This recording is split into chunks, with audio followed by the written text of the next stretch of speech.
আসসালামু আলাইকুম। যে কোনো ওকেশনে কিন্তু ডেজার্ট আইটেম লাগেই, আর ডেজার্ট হিসেবে গোলাপজাম অন্যতম, যা সবাই পছন্দ করে। খুব সহজে এবং অল্প খরচে বাসাতেই বানিয়ে ফেলতে পারবেন এই রেসিপি। চলুন তাহলে রেসিপিটি দেখে আসি।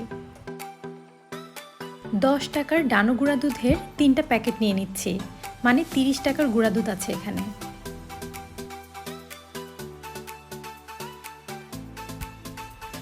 এখন এখানে দিচ্ছি 1 টেবিল স্পুন ময়দা, 1 teaspoon baking powder. Baking powder চাইলে এর চাইতে কমও দিতে পারেন, এবং দিচ্ছি 2 টিস্পুন ঘি। এই সবগুলো উপকরণ এখন খুব ভালোভাবে মিক্স করে নিতে হবে। এখানে বাটার বা তেলও ইউজ করতে পারেন, তবে ঘি দিলে স্মেল ভালো আসবে। এখন ফাটিয়ে রাখা ডিম আমি খুব অল্প পরিমাণে প্রথমে দিচ্ছি, একসাথেই পুরোটা দেয়া যাবে না। মিক্স করার সময়ই আপনারা বুঝতে পারবেন যে আর লাগবে কিনা। আর এটা যেহেতু ডিম এবং দুধের মিশ্রণ, তো এটা একটু স্টিকি হবে। ডো যখন রেডি হবে তখন এটাকে 5 মিনিট বা 10 মিনিটের জন্য রেস্টে রেখে দিতে হবে। এই ডো কিন্তু রেডি হয়ে গেছে। এখন আমি এখান থেকে ছোট ছোট মিষ্টির বল বানিয়ে নেব। তার আগে হাতে সামান্য ঘি বা তেল মাখিয়ে নেবেন। আমি বলগুলো বানানোর জন্য এরকম ছোট ছোট শেপ দিয়ে নিচ্ছি, কারণ এগুলো যখন ভাজা হবে বা শিরার মধ্যে ডুবানো হবে তখন কিন্তু ফুলে দ্বিগুণ হয়ে যাবে। তবে মিষ্টির বলগুলো বানানোর সময় খেয়াল রাখতে হবে যে এর মধ্যে যাতে কোনো ক্র্যাক না থাকে, তাহলে কিন্তু মিষ্টিটা শেপ নষ্ট হয়ে যাবে বা ভেঙে যাবে। শিরা তৈরির জন্য মেজারমেন্ট কাপে আমি 1 কাপ চিনি দিয়ে দিচ্ছি, আর সাথে দিচ্ছি 1.5 কাপ পানি। ফ্লেভারের জন্য আমি 4টা এলাচ এখানে দিয়ে দিচ্ছি, আপনারা চাইলে এলাচ পাউডারও দিতে পারেন। এখন পানির সাথে চিনি পুরোপুরি ডিজলভ হওয়া পর্যন্ত নাড়তে হবে এবং বলক আসা পর্যন্ত অপেক্ষা করব।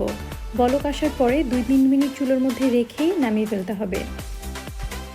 এই শিরা কিন্তু ঠান্ডা করা যাবে না, শিরা গরম অবস্থাতেই মিষ্টিগুলো শিরার মধ্যে দিয়ে দিতে হবে। এজন্য বলক আসার পরে আমি আরেকটি চুলায় শিরাগুলো খুবই লো হিটে রেখে দিয়েছিলাম। মিষ্টিগুলো ভাজার জন্য আমি একটি প্যানে 1/3 কাপ তেল নিয়ে নিচ্ছি। মিষ্টিগুলো খুবই লো হিটে ভাজতে হবে, নয়তো পুড়ে যাওয়ার চান্স থাকে।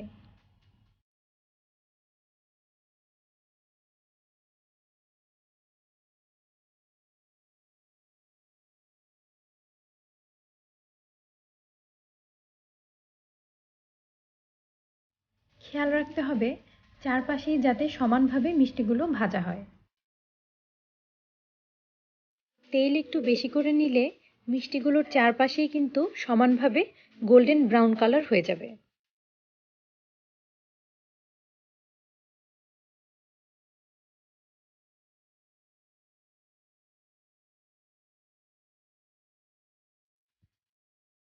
আমার মিষ্টিগুলো মোটামুটি ভাজা শেষ। চারপাশেই কিন্তু খুব সুন্দর গোল্ডেন ব্রাউন কালার চলে এসেছে। এখন আমি মিষ্টিগুলোকে তুলে নেব।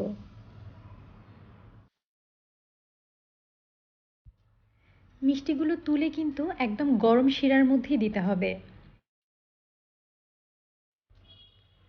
এখন চুলার আঁচ লো থেকে মিডিয়াম করে মিষ্টিগুলো 5 থেকে 7 মিনিটের জন্য ফুটিয়ে নিতে হবে, যাতে শিরাগুলো মিষ্টির মধ্যে খুব ভালোভাবে ঢুকে যায়।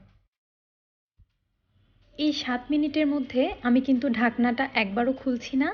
ঢাকনাটা না খুলে জাস্ট হাত দিয়ে মাঝে মধ্যে একটু দুলিয়ে দিচ্ছি।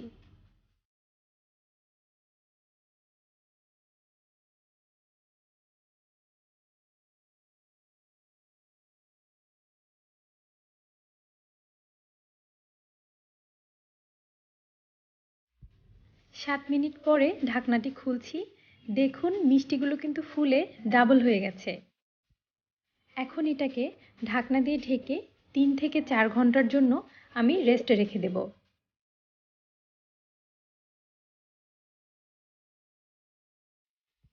আমার মিষ্টি কিন্তু রেডি হয়ে গেছে।